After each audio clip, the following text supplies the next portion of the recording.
Ano? Building.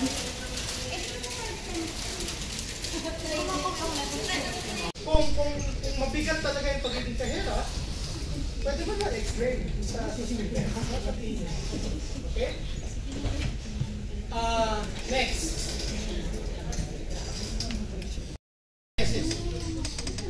Ay, sorry. Singit ko lang. ID.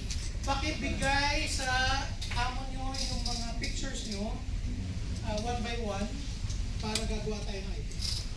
Okay? Take out container, hindi, babalikan ko pa sakit sa ulo. Tapos yung take out, supposedly, babalik yan. Pero babalik. So tingnan natin kung nagkaroon ako ng oras, sige. Alam nyo, ilang kutsara tinidor na nawala? 2,500. Dami. 2,500 na kutsara tinidor ang nawala last year. Dami. Hindi ko alam paano nawawala. Sa basurahan na puntang iba, sir. Hindi, pero kasi nag-inventory ang cloud wash pero walang deposit. Hindi mo sinasabi sa'yo. Pinatanggal ng student ang deposit. Sabi ko sa kanila, sigurado kayo gusto nyo tanggalin ang deposit? Yes, sir. Sabi ko, lahat ng nawawala, i-charge ko sa kanila.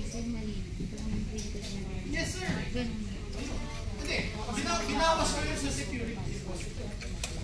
So, meron akong computation. Parang magkano yun? 16,000 yata. Lahat lang. Okay? Nandito ako madalas Tuesday at Friday. Pero ang klase ko 2 to 3:30 lang.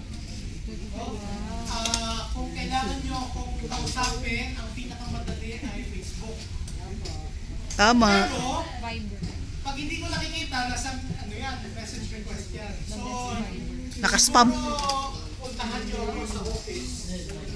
Or kung wala ako, kausapin nyo yung secretary ko, sabihan nyo gusto nyo ako. And then, mag-usap tayo muna online kung para madali. And then, face-to-face. Kay Michael pwede rin pala. Kay Michael.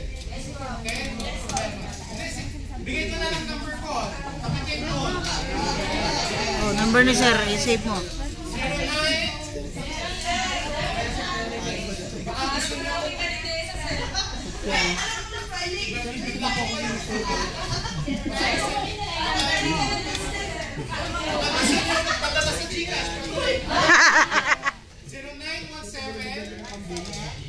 09 5816. Okay, 0917 521 5816. Pangalan? Sir Ali.